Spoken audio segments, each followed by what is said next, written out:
Planeta Fútbol presenta a Carlos Antonio Vélez en Palabras Mayores. El mundo de la literatura está de luto, pero también el mundo de la política y el mundo del fútbol, porque Mario Vargas Llosa, que murió ayer a los 89 años, no se pudo recuperar nunca del COVID. Nunca.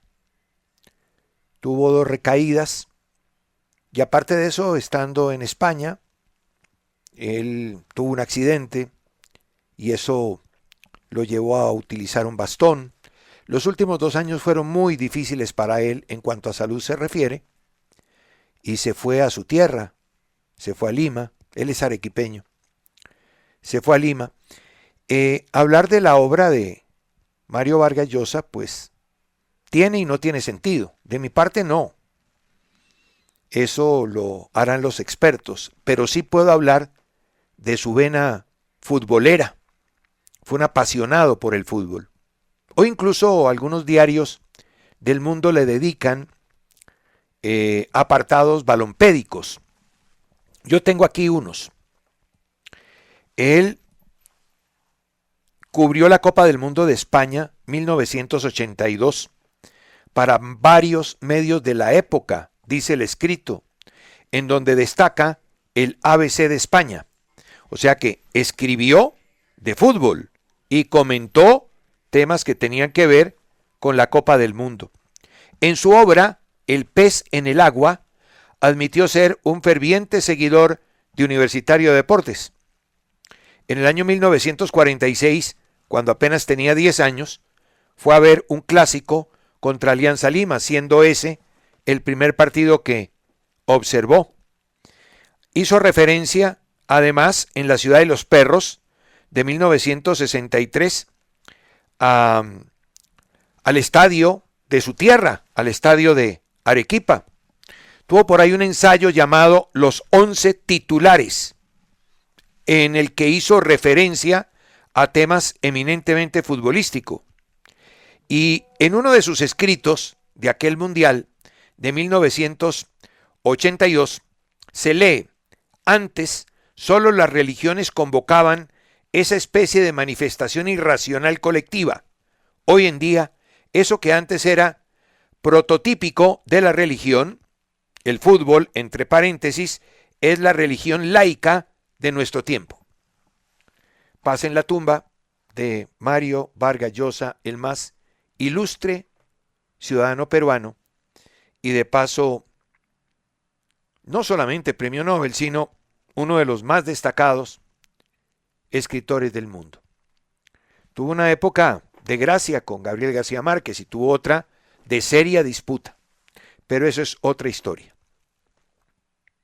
Bien, incluso hay una foto muy bonita que publica hoy El Comercio en donde se le ve con una bandera de Universitario.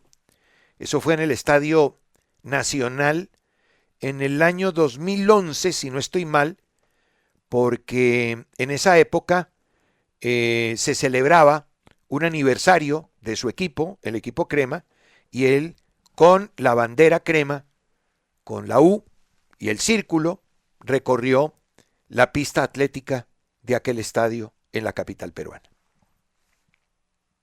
Bien. Me va a tocar cambiar la campaña voy a tener que llamar al presidente de la Federación de Fútbol, a Ramón Yesurún, para pedirle que cambie la campaña. Escuchemos la campaña y le voy a decir por qué hay que cambiarla. Yo sí creo que esa mentalidad, ese chip de mentalidad ganadora que usamos muchos años y que en cierta manera funcionó, hay que cambiarlo por mentalidad campeona. Ya eso se lo dije mucho a las muchachas de nuestra selección femenina, se los hemos dicho a los muchachos de la sub-20 y cambiemos el chip. Ya esa de mentalidad ganadora se acabó, ahora es mentalidad campeona. Eso estoy totalmente de acuerdo y creo que podemos hacerlo. Saben que yo creía lo mismo, pero los últimos sucesos me han hecho pensar que no tenemos tampoco mentalidad ganadora. Es que mentalidad ganadora es otra cosa. Aquí nos vendieron cuando vino toda esta banda de Peckerman que nos habían cambiado el chip, que ahora teníamos el chip ganador. ¿Qué es chip ganador? ¿Qué es ganar? ¿Qué es éxito ganando? ¿Ganar partidos? Bueno, Islas Feroe, Gibraltar, Liechtenstein, Albania en su momento, todos ganan partidos. Todos han ganado partidos, nosotros también. ¿Eso es ganar? ¿Eso es mentalidad ganadora, ganar partidos? Porque eso es lo que venimos haciendo, ganar partidos. Títulos, 1. ¿Y eso es mucho o qué? Entonces yo creo que va a tenerle que pedir al presidente de la federación, eso fue espontáneo, ahora le voy a tener que pedir, inducirlo a que nos traiga una nueva campaña. Necesitamos urgentemente mentalidad ganadora para poder llegar a la mentalidad campeona. No sabemos jugar los partidos importantes. Sonamos en los partidos importantes, ¿me entiende? Lo mismo que hacen algunos jugadores a la tribuna. Claro que unos hacen así, ¿no? Como quien dice no hable, y otros ponen la mano de otra manera. Qué pena tenerlo que hacer y decir, pero es que, mire, seguramente no vamos a estar de acuerdo, como en muchas ocasiones, pero al final del tiempo y del día, ustedes se dan cuenta quién tiene la razón. A mí este equipo sub-17 no me llenó, nunca. Nunca. Me pareció un equipo lleno de altibajos, flojito. En los 2 primeros partidos gana, pierde contra Paraguay y de un momento a otro se encuentra con una tabla en donde todos están empatados con 6 puntos. De eso no tiene la culpa Colombia. Y gana un partido, le gana a Argentina. Ahí mejoró un poquito.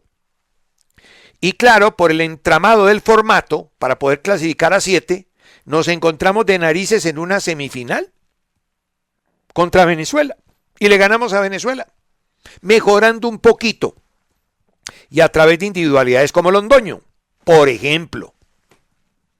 Y llegamos a jugar una final, y claro, eso nos llena de ilusión. Una final, un título. Pero la ilusión muchas veces le tapa a uno los ojos. Y no ve o no quiere ver la realidad. No era un equipo completo, no era un equipo que marcara diferencia, eran unas 3, 4 individualidades importantes, el juego que practicaba era totalmente desequilibrado, un equipo que defendía mal, atacaba relativamente bien, en un torneo antitécnico, porque en la primera fase se jugaba cada 48 horas, no se respetaba la norma internacional de las 72 horas, y jugamos una final con Brasil y le íbamos ganando frente a un equipo que caminando, y era fácil darse cuenta en el curso del juego, sabía, entendía, como aquel que estaba viendo el partido, que en cualquier momento podía meterla. Así tuviera una sola acción. La tuvo y la anotó. Y ya después vienen los lanzamientos en el punto penal, en donde juegan un montón de cosas, entre otras la formación técnica, las superficies de contacto y la frialdad para tomar decisiones. Nuestro arquerito se tiró siempre al palo derecho y la pelota siempre le entró al palo izquierdo. La única vez que se tiró al palo izquierdo, la pelota lo rebasó. O sea que ni información tenían de los rivales. A veces esa ilusión hace que no miremos el bosque, que miremos el árbol. Era una final inmerecida. Pero bueno, la tuvimos. Y la pudimos haber ganado y no la ganamos. Y entonces ahí viene el hilo, ¿no? El problema está en la cabeza de los jugadores nuestros. Se dan cuenta del comportamiento de Durán, del comportamiento de James, del comportamiento de este, del comportamiento de aquel. Y lo más grave, que el medio, nosotros todos, mediocrizamos a nuestros jugadores. Les regalamos el elogio. Me acuerdo cuando decían que el Real Madrid no ganaba o no era el Real Madrid si no jugaba James. Real Madrid, James es una arena en el desierto en el Real Madrid. Pero nosotros vendíamos eso. Me acuerdo cuando Valenciano fue a jugar a Italia hace muchos años y Marcelo Lippi era un ignorante porque no lo ponía, como el Calvo HP. Entonces, todo eso lo juntamos y decimos, caramba, nosotros a nuestros futbolistas les damos todo, todo, hasta el elogio gratis. Y graduamos de leyendas y superestrellas a jugadores normales, algunos mejores que otros. Mientras no les exijamos, mientras no hagamos este medio de verdad exigente, ellos se van a sentir muy cómodos porque terminada una competencia, fracasando y no obteniendo los títulos, pese a que se los sirven en bandeja, salimos diciendo, gracias, guerreros. Muy bien, guerreros. Ayer salió hasta Lorenzo a decir, hicieron todo lo posible. No hicieron todo lo posible. Y no salgamos con el cuento de que son niños, 17 años, perdón. Yamal tiene 17 años y es campeón de Europa con España. Y hoy lleva de la mano al Barcelona de cara a una Copa de Europa, a ganar una Champions. 17 años. Y hay varios que tienen 16, 17 y ya juegan en la élite porque les exigen, porque el medio es exigente. Si no pueden, dedíquense a otra cosa, a estudiar, por ejemplo, a prepararse. Pero ya no más, mientras el medio sea mediocre y ese medio mediocre mediocrice al deportista, pucha.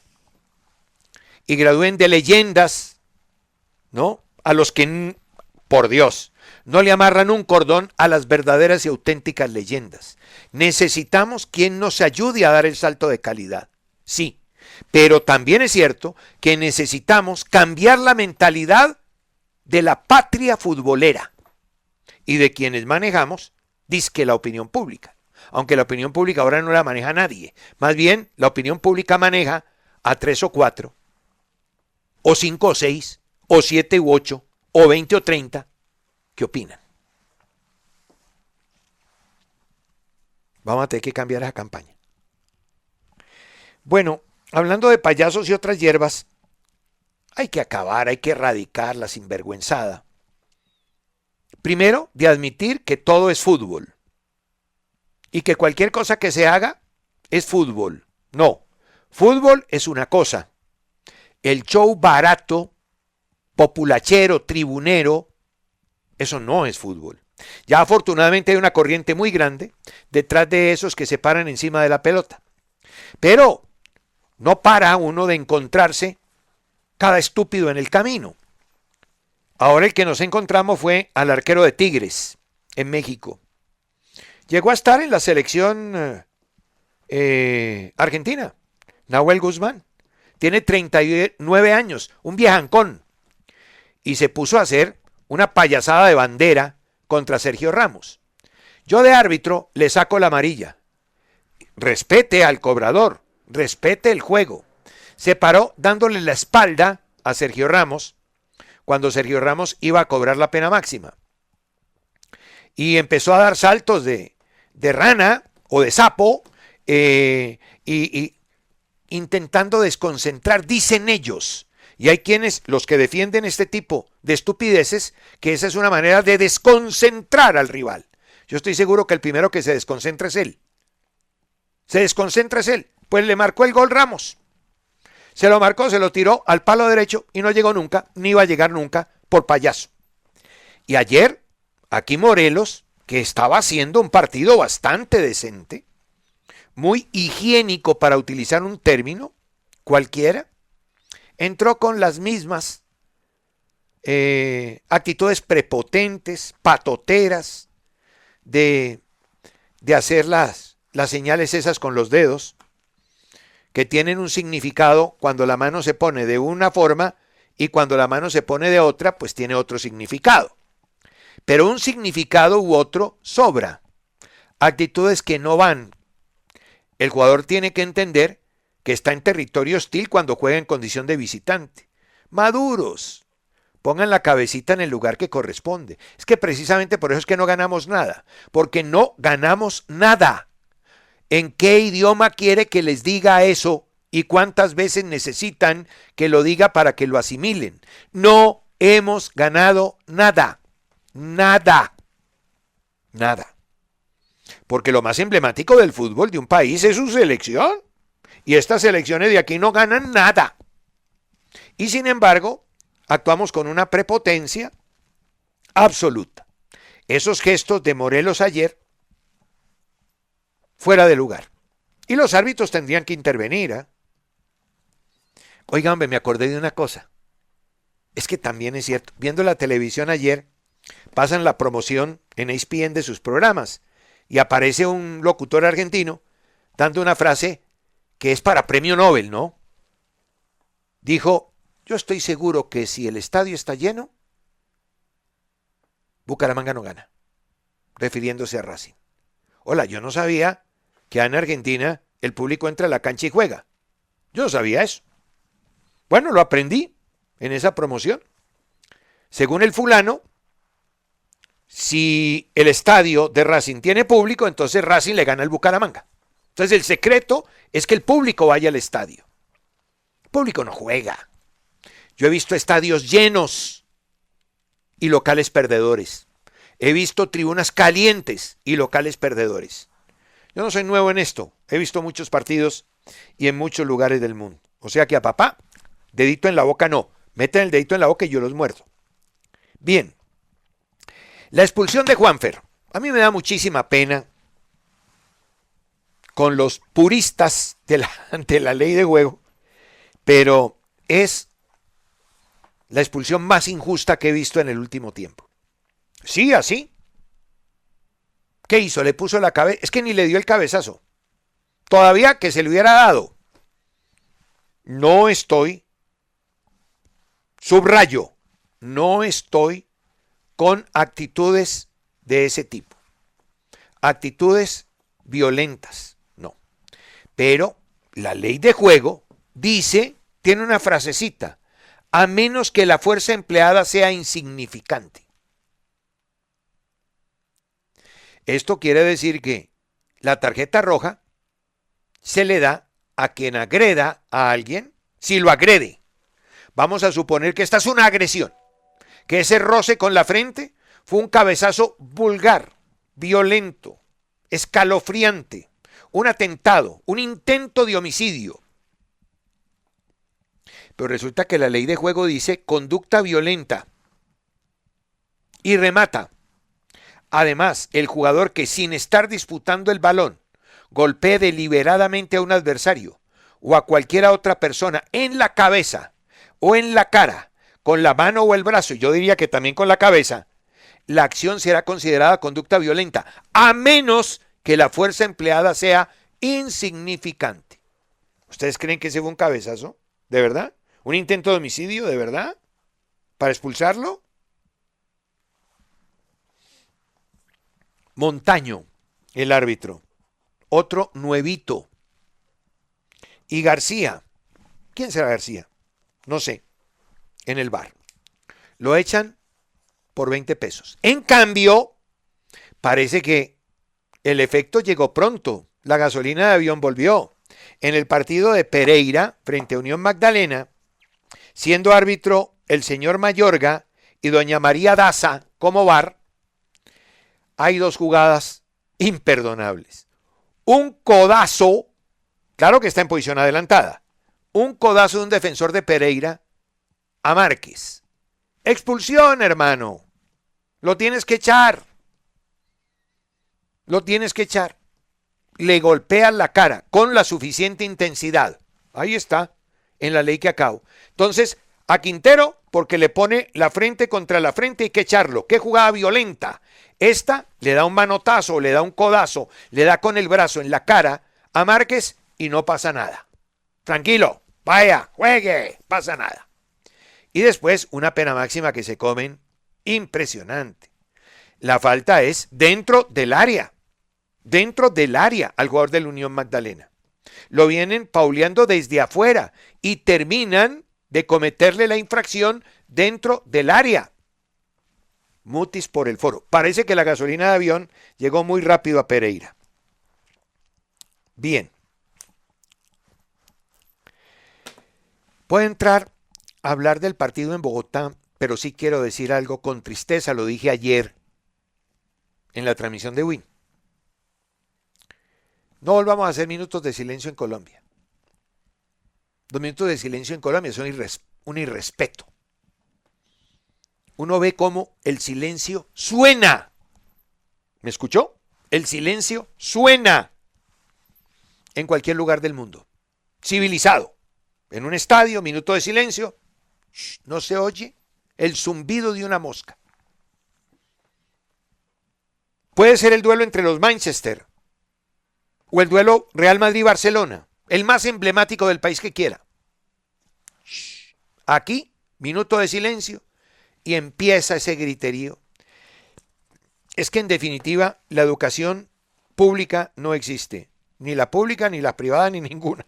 No existe educación cívica. No existe educación cívica en la gente. No entienden qué es eso. Y les parece muy gracioso que cuando se está rindiendo un homenaje póstumo a alguien, ¿no? Hay que gritar. Es como el arquero de Millonarios, que cada vez que hay un himno, el nacional o el de Bogotá, tiene que estar haciendo corazoncitos y movimientos chimbos. A ver, hermano, compórtese como una persona seria, que usted además es el arquero de Millonarios. Y el arquero de la selección. El arquero de la selección. Y en el himno de Colombia, corazoncitos. No haga los corazoncitos antes o después. O, pues cuando termine el partido, se va con aquellos que reciben los corazoncitos y les da muchos corazoncitos. Bien. Partido como tal. Nacional agotado. Decisión peligrosísima de su técnico.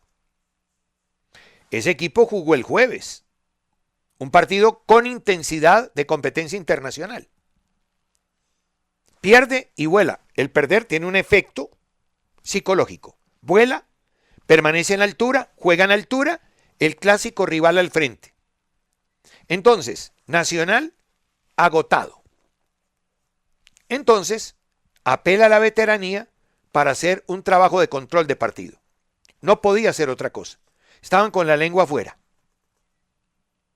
Millonarios del otro lado, un equipo fresco, joven, pero inexperto, que no supo aprovechar la garantía que tenía de haber estado mirando por televisión lo que hacía su rival. Millonarios no tenía el desgaste de Nacional y no lo aprovechó. Las razones, dos. Una, que Millonarios sigue a través de la única vía ofensiva clara, el juego largo, la acción directa, el ataque breve. Hace la transición y de inmediato suelta la contra. Pero resulta que cuando ejecuta eso, los pelados arriba se quieren exhibir. Entonces, la agarra uno y tiene que hacer 7 gambetas. La agarra el otro y tiene que hacer 4 enganches.